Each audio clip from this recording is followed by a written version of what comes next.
Greetings to everyone watching in the name of our Lord Jesus Christ. On behalf of Good News TV, Jaseng Samla KGP Sinat Sepngi, we welcome you all to our online service. We are so glad that you could join us this evening, whether you are joining us from Meghalaya, any part of India or from across the world. And I hope that through this service, we will all have a blessed time, a wonderful time worshiping the Lord. This is a very special service in English, and I am very happy to have in our midst Reverend R. Marpna, who could join us and deliver the Word of God. He is one of our pastors in KGP Synod, and I hope that through his message, God will strengthen us, challenge us as Christian living in this world, and I hope that through this message, we will all be blessed.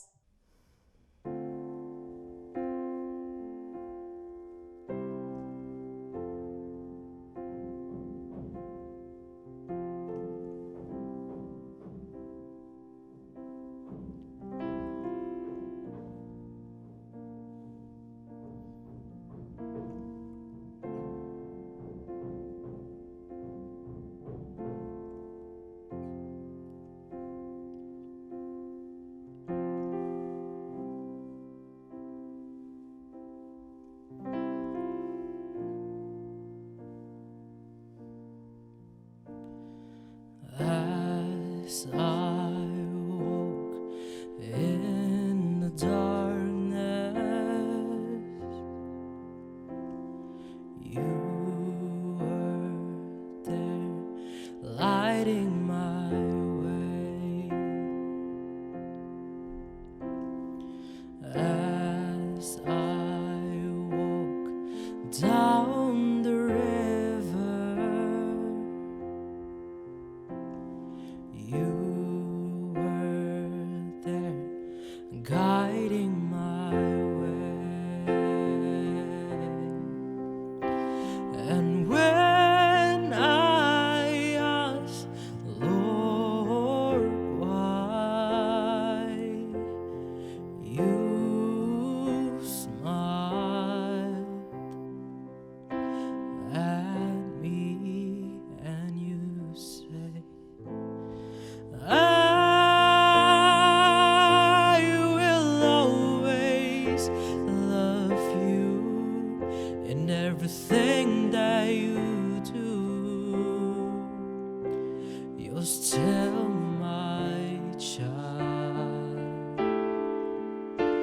and I will always find you. You're my little lamb, and I'm your shepherd.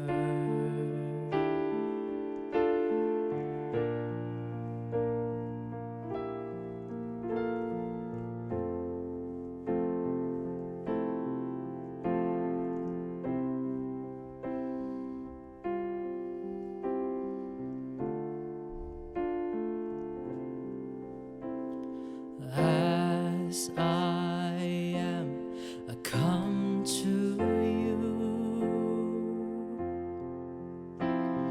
down on my knees, begging for forgiveness.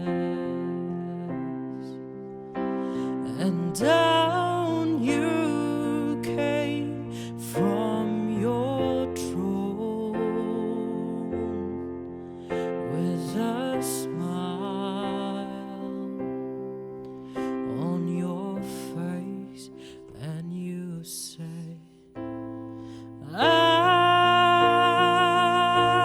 will always love you in everything that you do.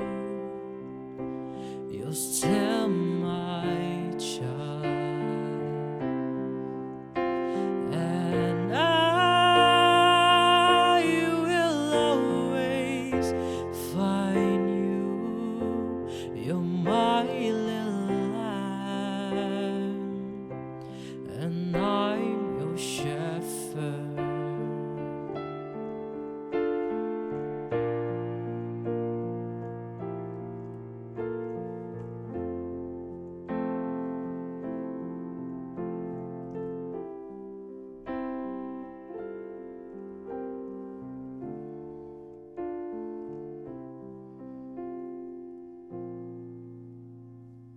Greetings to you all in the name of our Lord and Savior Jesus Christ. It is a privilege and an honor to once again stand before the people of God to share from the Word of God. And I greet you all, both young and old, irrespective of who you are, from which background you are.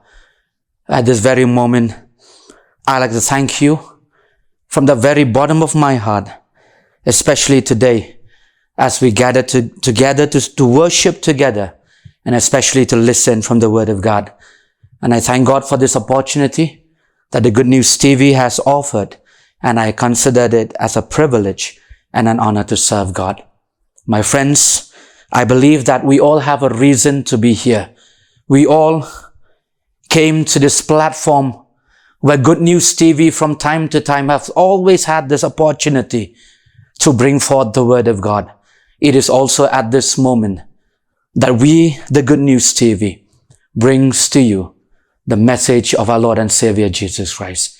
And I pray with all of my heart, and I hope that we all will have a blessed time, irrespective of who we are. It does not matter where we are at this moment. I believe that we will all have a blessed and wonderful time, not because of the servant of God, but it is all because of Christ, who will speak to us through His servant this evening. Before we go forward, let us all look to the Lord in prayer. Father, in the name of Jesus, we come before you. We are grateful for who you are, for what you have done on the cross for us. It is because of what you have done 2,000 years ago, what made us who we are today, O Lord. We can smile, we can laugh, we can have peace, we can talk, we can enjoy, and we can have our day-to-day activities. And yes, we are able to wake up this morning and also to see the wondrous work that you have worked, oh God. Father, we thank you. It is all because of you. And even today, Lord, we thank you for the gift of life. We thank you for giving us another opportunity to listen from your word. And Father, I pray that, Lord, use your servant mightily. Lord, I pray that you will take him by your side. Use the life gold that you have used to cleanse Isaiah's mouth, to cleanse my mouth, oh God. And also, please, I beg, use the hyssop that I may be clean in thy sight, oh God.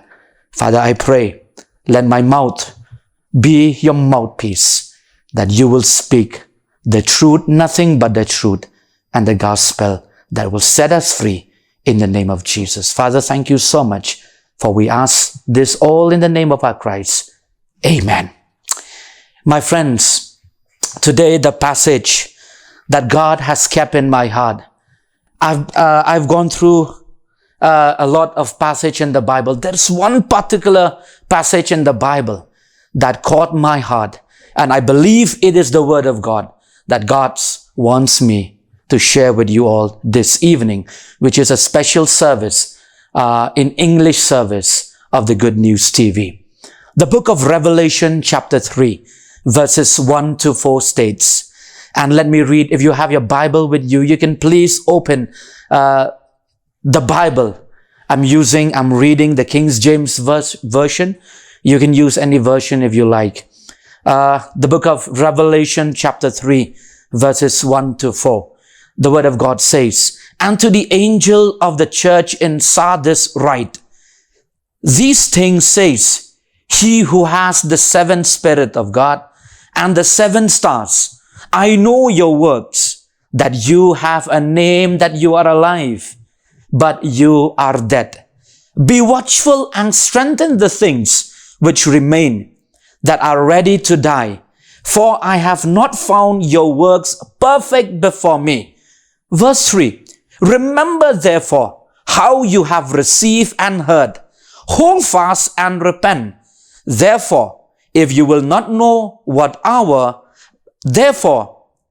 if you will not watch, I will come upon you as a thief, and you will not know what hour I will come upon you."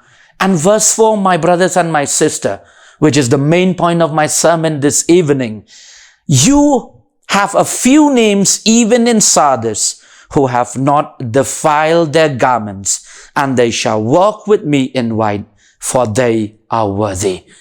Friends, I have a question for you this evening. I have a question for all of us who claim to be a Christian, who claim that we are follower of the eternal God, the one who lived, the one who reigns till today. And I have a question for us all. And this question, who has defiled your robes? Which one of us, whom we call ourselves to be followers of Christ, have defiled our robes?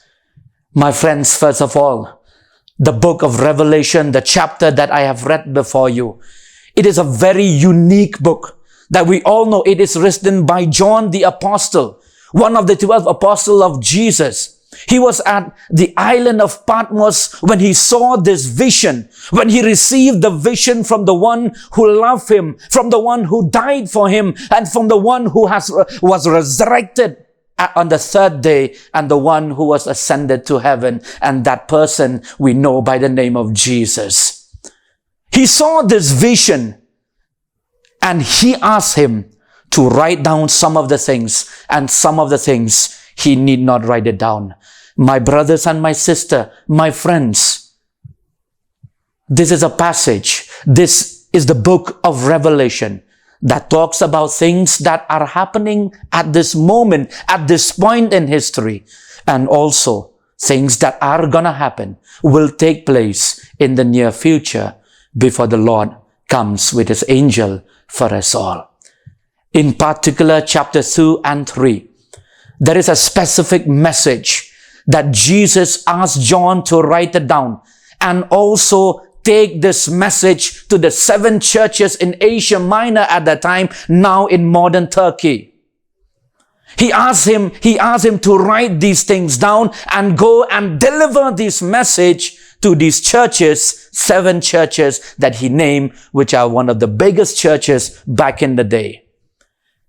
My friends, in chapter 3, verses 1 to 5 to 6, there is one church that Jesus talks about.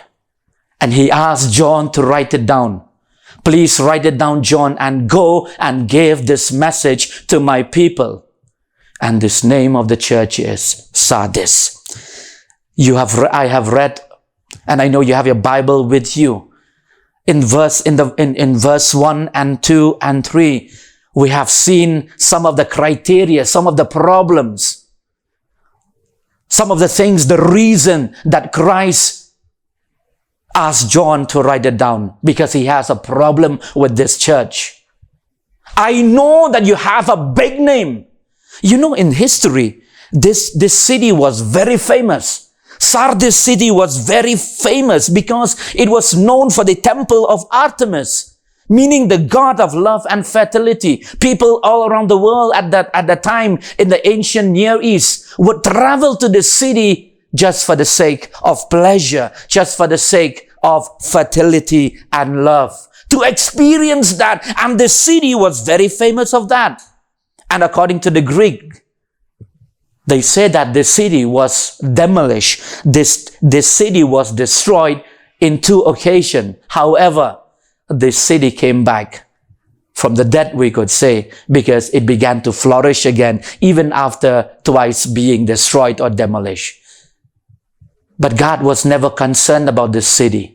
He was concerned about the church that we know about in Acts of the Apostle, chapter 19, verses 8 to 10. We know who is the one who founded this church. It is Paul the Apostle, the one that God called him to be the apostle, to be the preacher to the Gentiles. And Paul did so with all of his heart. And he also gave his life for the sake of the gospel. And Jesus write this letter and asked John to bring it to them. He said that you have a good name. You have a good name. In verse 1, you have a good name. Everybody knows who you are. For example, my brothers and my sister in Christ, for us, the churches now in the day, we are 40% of the entire population of the world. We are the strongest. We, the church, have more people who are Christian in the world than other denomination or religion. We have a big name. Look at the history of the world. How the missionaries, how the church. Yes, we know they have done bad things, but we can never neglect the good things and the great things that the church has done. Take, for example, the KJP assembly. Take, for example, the churches in our nation, in our state. We call it the Khasi Jaintia. We have grown in number. We have a big name. But I fear that God, He might say, Jesus, I know your works. I know that you are a big name. You have, everybody knows about you. Everybody respect you. But know that I knows what is inside you. I know you are dead. And then He said in verse 2, be watchful and hold on to what you have, because I know there are things that you have lost. Let me remind it about the 2006 revival. 10 years we took to plan and prepare our hearts when God gave us the move of the Holy Spirit. Where are we now? After 18 years. There are things that we have lost that God has given unto us. And then in verse 3, Jesus said to John, go and tell my people, remember, hold fast, hold on with your life to the teachings that I have given you, the teachings that you have, the gospel that you have, and repent. Why?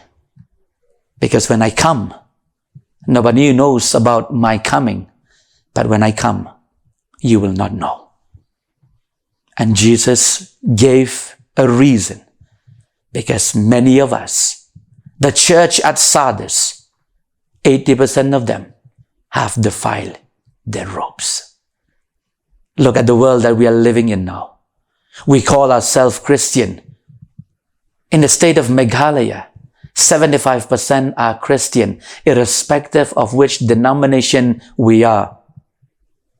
But look at the works that we have done. Look at the world.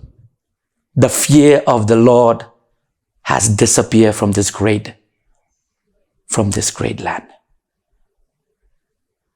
Look at the values. Look at the everyday life, the everyday conduct. Because many of us who are Christian, we have defiled our robes. That's why, my friends, I want to ask you a question. Individually, including myself, who amongst us has defiled our robes? There are 3 things that God has put in my heart this evening, and I believe that it is the word of the Lord. Number 1, as I prepare this message, as I work and kneel down at the sight of God, I see something that broke my heart. I've never seen a generation as hopeless as this generation as it is now. We have the cars, we have the entertainment, we have the lights, we have the money, we have the media, we have the internet, we have everything, we have the knowledge that the world can offer us. But I have never seen this world. I have never seen this generation so hopeless, so depressed. I remember back in the day when I was small, our mother used to give us 10 rupees, 15 rupees. And it is enough for us in a day that we could go with our friends and have a cup of tea. And also maybe a snack. And yet we still have some pocket money left. But the day that we are living in now, we have 500, 1,000 rupees. We go to Marpna, we go to PB. It's not enough for us. We have all the money. We have everything that we need now. But I've never seen a generation that has become so unclean, so unholy as it is now. We don't hear much about people preaching about holiness.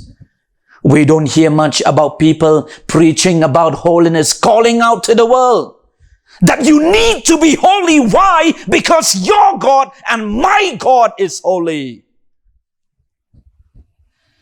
The letter of Paul to the Hebrews says that, remember that we cannot meet God because we are unholy. My brothers and my sister in Christ, the word of God says, and Jesus even says this, that if we continue to sin, we are a slave of sin. How many of us, we continue to sin every day, even though we know that the things that we do is wrong, but yet we continue to sin. We know corruption is a sin. We know sexual immorality is a sin. We know pornography is a sin. We know fornication is a sin. We know stealing is a sin. Still yet we do, and we continue to do it. Why? Because we are a slave to sin. That's why I ask you this question. Who among us, including me, have defiled our robes? How many of us have defiled the robes that God has given unto us? It pains my heart to say that if God comes now, Jesus come in His glory, will He find the faith? Will He find faith in you? Or there will be unholiness, uncleanness in your heart. My brothers and my sister in Christ, the Gospel of Luke chapter 13 verses 11 onwards talks about a story of a woman who is 18 years, who had a deformity in her right arm, who had a sickness in her right arm, and the sickness has been with her for 18 long years. And the fact that the Word of God says this is very fascinating. She was able to get access to Jesus' teaching in the synagogue. She was able to meet Jesus very often. However, she was not the one, the Word of God says, she was not the one who cried out loud, Jesus, please heal me. I need your healing. There is something wrong with me.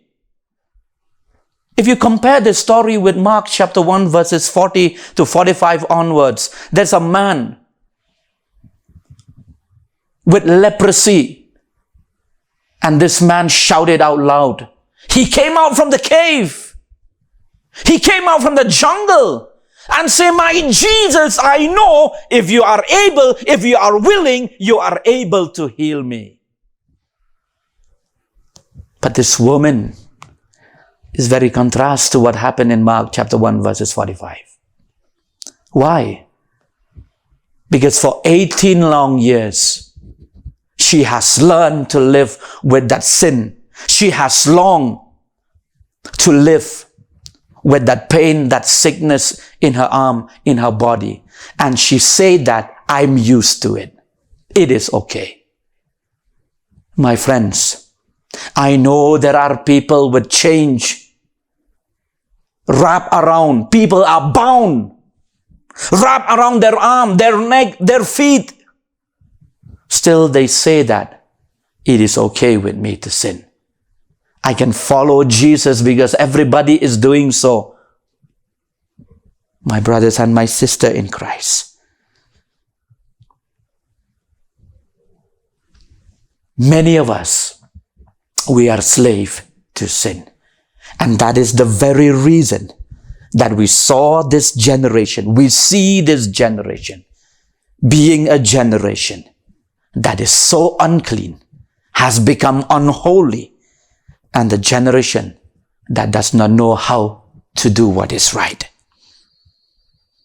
in Genesis chapter 18 and 19 is another fascinating story about Lot, a nephew of Abraham. The word of God says that when the angels came forth, Lot sat on the gate of Sodom. Lot was a righteous man. Lot was good in the sight of God. But how on earth did he not notice the sin of Sodom and Gomorrah? How on earth did he not flee from the sin that is there in the city? Why? Because he has been living with them from generation. Maybe 10, 20 years, 30 years with them. And the sin that they have done, the sin that they have committed in the sight of God, became a common thing to him. My friends, how many of you, how many of us, we are slaves to sin. And we say that it is okay, since the world is doing it. Everybody is doing it. White wedding nowadays is just a fashion. White wedding is not bringing glory to God. It is just a fashion, showing the world to get glory and fame. White wedding is all about cleanliness. It's all about holiness. That the two persons are holy in the sight of God. And they claim that God, we are holy in thy sight. But yet, the world nowadays, it is not the world that we believe that the word of God says we should be holy and we should be holy. It is the other way around, my friends. So that is why I ask you this question today. How many of you have defiled your robes? Why? First point, this generation, the world that we are living in now, has become so unholy, so unclean. The word of God says in Ephesians chapter 4 verses 1, Paul calls us to live life worthy of God's calling. And I've reminded you about the letter of Paul to the Hebrew, chapter 12 verses 14. We cannot meet God if we are unholy. Have we ever had this thought in mind, that I will be holy because my God is holy? Secondly, and I want to ask you this question. Do you know how much these robes cost? There's a point of time, the word of God says in Luke chapter 15 verses 19 forward, there is an incident. We all know about the parable of the prodigal son, how he asked about the wealth from his father and he wasted his life, and so on and so forth. And we remember in verse 22, the word of God says that the father commanded his servants, bring me the best robe, the costliest robe I'm going to put on for my son. My friends, there is a point of time when we commit ourselves to Christ. It can be 5 years, 10 years, 20 years ago that we kneel down before the Lord and says, Lord, without you, I am nothing. I cannot do anything without you. You mean everything to me. And from this moment onwards, I'm going to love you with all that I have. And then at that moment, the moment where we kneel down and cried and wept like a baby, it is at that moment that God, spiritually, He would take a cloth, washed, bought by the blood that was shed from His Son, and put on us, and says to us, get up, my son, get up, my daughter, go. This is the second chance that I've given you to live on in this life. To us, the robes are free. We get it for free. We did not pay anything, but for the one who gave us, for the one who gave it to us, He lost everything. He has only one Son, and that is His name is Jesus Christ. And we remember in the book of Matthew, Jesus prayed, 26 verse 36, he prayed 3 times. He said, my God, if it is your will, let this cup pass from me. Because I know, oh God, it is the most dangerous thing. It is the most sufferable things that I have to go through. And it is beyond my comprehension. That's why people say that. Historians say that. The cross is the most dangerous things that a man can die. My friends, my brothers and my sister.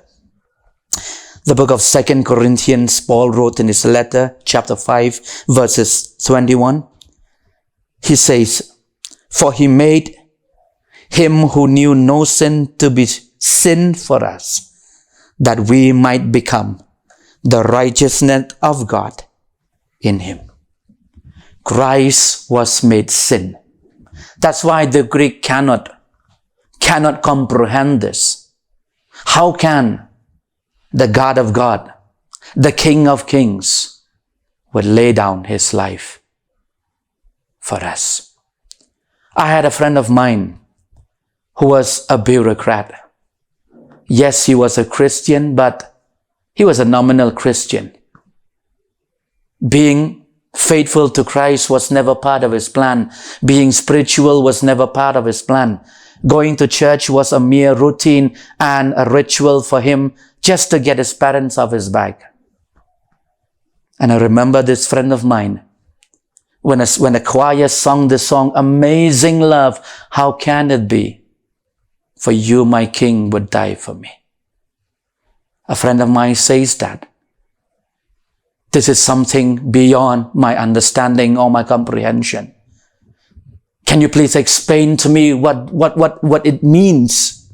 Because I cannot comprehend, I cannot see this love, this kind of love in this world that we are living in now. I cannot see this type of love. I have position in the office that I work. I have authority. There are people above me. There are people below me. And I, for that matter, cannot die for the person who are below me. How can I die for somebody who is a drunkard or a drug addict sleeping on the road? It's impossible. But it's possible with the love that God loved you and me. When God took the robes, he dipped that in the blood of Jesus, his son, and gave it to us. God lose everything. He lose his own begotten son, just for the sake to give us the robes that he has once given unto us. Do you know how much these robes cost? It cost God his life. It cost God everything. The heavens, the earth was silent. And we read that in the Bible, it became dark. And the ground began to shake. God lost everything. And he fled away. He turned his back on his son. Not because he despised his son, not because he hated his son, but because he loved you and me so much. That's why he's willing to lose his son, for him to die the most terrible death in the history of mankind. If you ask me this question, do you know how much these robes cost, Pastor? And I will answer yes. It cost Jesus his life. His blood has to be shed. There's no other way. And finally, the third point. Are you ready to meet the kings of kings with the robe that you're wearing? And only you know what kind of robes you are wearing. Are your robes dirty or clean? Are your robes stained? Are your robes clean or holy this evening? In our great land, 185 years ago, God sent a man who gave up his life, his family, everything that he had, just for the sake of the gospel. It has been 185 years now. How long will God give us a chance? Matthew 17:17, how long will I allow you? How long will we still be allowed to hear the word of God? My friends, have you defiled your robes through the wrong decision that you make? Sins because of unemployment, sins because of no future, because of the pain, struggle, unanswered prayer, because of a promotion at work, you compromise. Your family, you have affairs. Your wife doesn't know, your husband does not know, but God knew. He saw everything that you are. My friends, my brothers and my sister, let me close with this verse. Mark chapter 10 verses 49 to 50. There was a man in Jericho by the name of Bartimaeus. This person was blind, and he was shouting at Jesus, Jesus, son of David, will you find mercy on me? Jesus asked him, come to me. And at that very moment, the word of God says, Bartimaeus threw down his garment. He threw down his garment. He had everything. That was his identity. That is everything that he has. That garment was the one that made him warm at night. But he threw that just for the sake of getting a new one from Christ. And that's when he find healing. Will you stretch out your arm today and say, God, I'm going to throw my old garment. I'm going to dip myself. I'm going to swim. I'm going to get washed in your blood. My brothers and my sister, who among us have defiled our robes? This is a personal question that we only can answer individually, not to me as an individual, but to your Savior, to your Lord. May the good Lord bless the sermon. In Jesus' name, and for the glory of God. Amen. Shall we pray? Father in heaven, we thank you for the word that has come forth, O God. We pray that you will bless, use it, conquer the world, conquer every heart, every mind, every man, woman. Father, I just want to thank you for this opportunity. And I pray that everything that we have complete this evening will be acceptable in today's sight. And now, may the grace of our Lord and Savior Jesus Christ, the love of God the Father, and the sweet communion of the Holy Spirit may rest and abide with each and every one of us, now and forevermore. Amen.